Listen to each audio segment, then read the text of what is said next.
प्यारे बच्चों, आपका फिर से आपके अपने चैनल में स्वागत है। इससे पहले हम 2 वीडियो बना चुके हैं जिसमें हमने जो 5वां अध्याय है उसको पूरा किया है। थोड़ा सा पार्ट हमारा बचा हुआ है, उसको इस वीडियो में कंप्लीट कर लेते हैं। चलिए देखते हैं। हमारा बाकी तो हमने कर लिया था। सहकारी कृषि, कृषि में से सहकारी कृषि और सामूहिक कृषि 2 चीज़ें बचती हैं हमारी। तो सहकारी कृषि क्या होती है? सहकारी कृषि का एक बार मैं आपको थोड़ा सा बता देती हूँ कि बहुत सारे किसान होते हैं जो आपस में अपनी ज़मीन को मिलकर क्या करते हैं कि यहाँ पर उनके पास जो भूमि है उसको एक जगह इकट्ठा कर लेते हैं, जो पैसा है उसको इकट्ठा कर लेते हैं। तो वो व्यवसाय को बढ़ाने के लिए क्या करते हैं, सभी लोग मिलकर काम करते हैं यहाँ पर कि सभी को बेनिफिट हो और अब वो ज़्यादा से ज़्यादा वहाँ से उत्पादन प्राप्त कर सकें। अब चलिए देख लेते हैं कि जो हमारी पुस्तक की जो परिभाषा वो हमें क्या बताती है। जब कृषकों का एक समूह अपनी कृषि से अधिक लाभ कमाने की स्वेच्छा से, अब स्वेच्छा मतलब अपनी इच्छा से, एक सहकारी संस्था बनाता है, मतलब वो संस्था बना लेते हैं और कृषि कार्य संपन्न करें, उसे सहकारी कृषि कहते हैं। इन्होंने क्या किया, सभी किसानों ने मिलकर एक संस्था बनाई। उन्होंने अपनी मर्जी से बनाई, उनके ऊपर कोई दबाव नहीं था। इसमें व्यक्तिगत फार्म अक्षुण्ण रहते हुए सहकारी रूप में कृषि की जाती है कि उनके जो व्यक्तिगत ज़मीन होती है उसको इसमें इंक्लूड किया जाता है और उस पर वो सभी लोग काम करते हैं। सहकारी संस्था कृषकों को सभी रूप में सहायता करती है। जो लोग यहाँ पर मिले हैं वो आपस में सभी लोगों की मदद करते हैं, चाहे वो मशीन की ज़रूरत है, बीजों की ज़रूरत है, खाद की ज़रूरत है, जिस भी चीज़ की ज़रूरत पड़ती है वो यहाँ पर हेल्प करते हैं ताकि हमें अधिक से अधिक प्रोडक्शन मिल सके, अधिक से अधिक उत्पादन मिल सके। यह सहायता कृषि कार्य में आने वाली सभी चीज़ों को खरीदने, कृषि उत्पादों को उचित मूल्य पर बेचने, जो उत्पादन हुआ उसको उचित मूल्य पर बेचने के लिए, सस्ती दरों पर प्रसंस्कृत साधनों को जुटाने के लिए होती है। सहकारी आंदोलन 1 शताब्दी पूर्व प्रारंभ हुआ था कि 1 शताब्दी पूर्व वो शुरू हुआ था और कहाँ से शुरू हुआ था, कहाँ कहाँ तक फैला, इसमें बताया गया है। पश्चिमी यूरोप के डेनमार्क, नीदरलैंड, बेल्जियम, स्वीडन एवं इटली में यह सफलतापूर्वक चला। सबसे अधिक सफलता इसे कहाँ मिली? डेनमार्क में मिली। और जो सारा समुदाय था वो कौन था? कृषक समुदाय था। तो 1 नंबर का ये क्वेश्चन आता भी है कि जो सहकारी कृषि है उसका जो आंदोलन चला था उसको सबसे अधिक सफलता कहाँ पर मिली?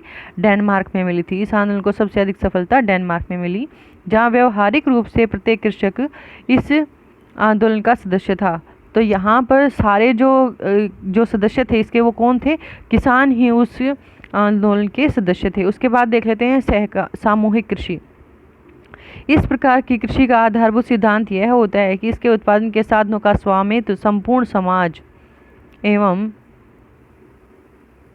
सामूहिक श्रम पर आधारित होता है कि यहाँ पर जो चीज़ें उपलब्ध होती हैं उसके ऊपर किसका अधिकार होता है? सामूहिक रूप से। मान लो कोई, जैसे किसी के पास कोई खेत है, वो क्या करता है, वो छोटा सा एरिया अपने परिवार के लिए रख लेता है और बाकी को छोड़ देता है सामूहिक रूप से कि वो उसमें जो प्रोडक्शन होगी वो सभी लोग मिलकर उस पर काम करेंगे। सामूहिक श्रम पर आधारित होता है, वहाँ पर सभी लोग मिलकर काम करते हैं। जैसे गांव में ये डिसाइड कर दिया जाता है कि आज मेरी बारी है, कल किसी दूसरे की बारी है, तो वहाँ पर वो सब बारी बारी से उनमें काम करते हैं। और इसकी शुरुआत कहाँ से हुई थी? सोवियत संघ से इसकी शुरुआत हुई थी। और ये किस लिए की थी? ताकि कृषि की जो दशाएं हैं उनको सुधार किया जाए, क्योंकि उस टाइम पे जो किसान थे उनके पास ज़मीन तो थी लेकिन उसमें फसलों को उगाने के लिए उनके पास पैसे नहीं थे।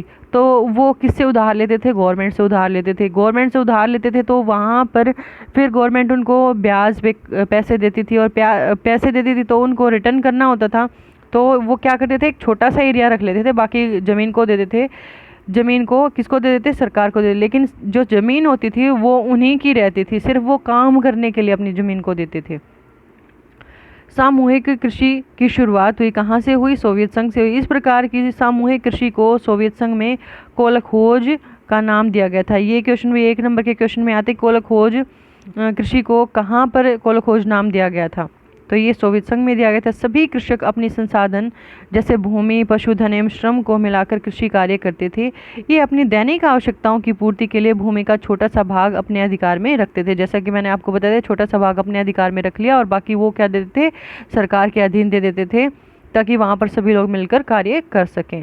उसके बाद नेक्स्ट हमारा टॉपिक है खनन का। खनन का मतलब होता है खनिजों को निकालना। मानव विकास के इतिहास में खनिजों की खोज की कई अवस्थाएं देखी जा सकती हैं, जिसमें ताम्र युग, तांबे का युग आया, कांस्य युग आया एवं लोह युग आया। सबसे लास्ट में कौन सा है? लोहे का युग आया। प्राचीन काल में खनिजों का उपयोग औजार बनाने के लिए, बर्तनों को बनाने के लिए, हथियार बनाने तक ही सीमित था, लेकिन आज के समय में औद्योगिक क्रांति के पश्चात ही सब कुछ संभव हो पाया है और इसमें क्या हुआ है, निरंतर इसका महत्व बढ़ता ही चला गया है।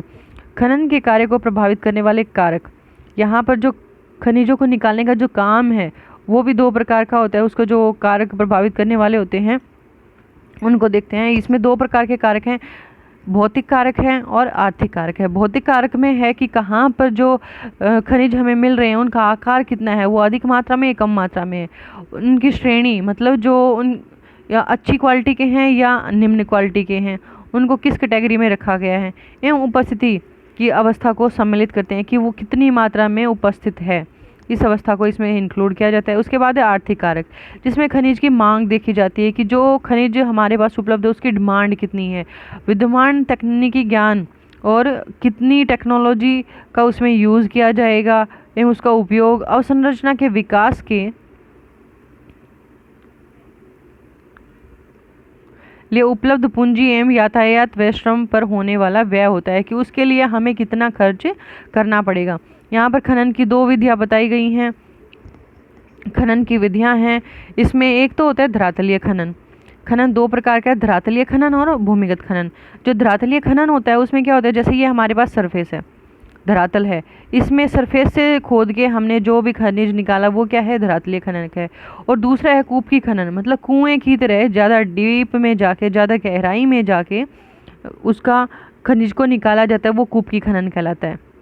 ये सेफ होता है, इसमें मजदूरों की भी इतनी आवश्यकता नहीं होती है। और दूसरा जो कूपी खनन होता है वो महंगा भी होता है और कई बार क्या होता है, यहाँ से इनको खनिजों को निकालते टाइम गैस रिलीज होती हैं, गैस निकलती हैं, और गैस से निकलती हैं तो वो इतनी विषैली होती हैं कि कई बार जो वहाँ पर काम करने वाले मजदूर होते हैं उनकी मृत्यु तक भी हो जाती है। तो अब देख लेते हैं हमारी किताबी भाषा को, ये हमें क्या बताती है। धरातलीय खनन को विवृत खनन भी कहा जाता है।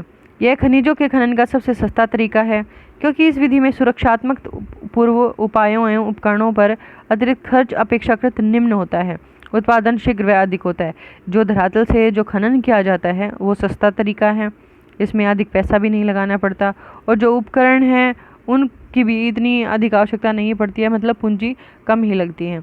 जब अयस्क धरातल के नीचे गहराई में होता है तो उसे भूमिगत या कूप की खनन विधि का प्रयोग किया जाता है, और इस विधि में लंबवत कूपक गहराई तक स्थित होता है, जहाँ से भूमिगत गैलरियाँ खनिजों तक पहुँचने के लिए फैली हुई होती हैं, और इन गैलरियों से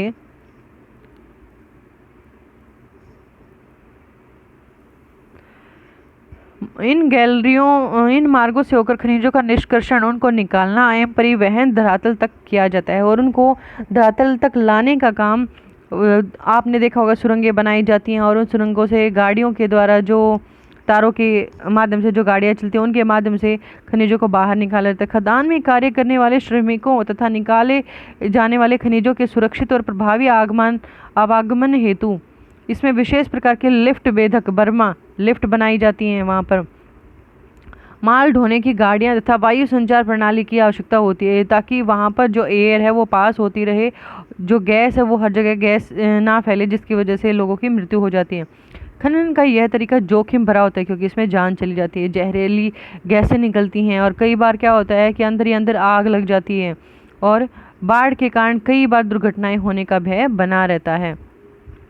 उसके बाद विकसित और अर्थव्यवस्था वाले देश उत्पादन की खनन एवं प्रसंस्करण एवं शोधन कार्य से पीछे हट रहे हैं, कि जो विकसित देश हैं वो क्या कर रहे हैं, जो प्रसंस्करण मतलब जो खनिज हैं उनको शुद्ध रूप में लाया जाता है और शोधन कार्य से पीछे हट रहे हैं, क्योंकि इसमें श्रमिक लागत अधिक होने लगी है। जो श्रमिकों की लागत है उन श्रमिकों के ऊपर अधिक खर्च किया जाता है, जबकि विकासशील देश अपने विशाल श्रमिक शक्ति के बल पर अपने देशवासियों के ऊंचे रहन सहन को बनाए रखने के लिए खनन कार्य को महत्व दे रहे हैं। कौन पीछे हट रहा है? विकसित देश तो पीछे हट रहे हैं, और आगे कौन बढ़ रहा है? जो विकासशील देश हैं वो इसमें आगे बढ़ रहे हैं, ताकि हमारे देश का जो कार्य है वो, क्योंकि हमारे पास क्या है, जो विकासशील देश है उनको अपने आप को विकसित बनाना है, और विकसित देश हैं वो अपने आप को डेवलप कर चुके हैं। तो अफ्रीका के कई ऐसे देश हैं, दक्षिणी अमेरिका के कुछ देश हैं, एशिया में आय के साधनों का 50% तक खनन कार्य से प्राप्त होता है। कि जो यहाँ पर हमें जो आय के साधन है वो किसके द्वारा प्राप्त होते हैं? खनन के द्वारा ही प्राप्त होते हैं। तो बहुत सारे ऐसे देश हैं जिसकी 50% किस में लगी रहती है? आय खनन में लगी रहती है। ये हमारा अध्याय हो गया बच्चों पूरा। और यदि इसमें आपको कोई भी डाउट होता है तो आप मेरे को कमेंट में पूछ सकते हैं, और यदि आपको वीडियो अच्छे से समझ में आ जाती है तो प्लीज़ लाइक कर दिया करो, इतना तो आपका बनता है, क्योंकि मैं भी आपके लिए मेहनत करती हूँ। Thanks for watching video. Thank you.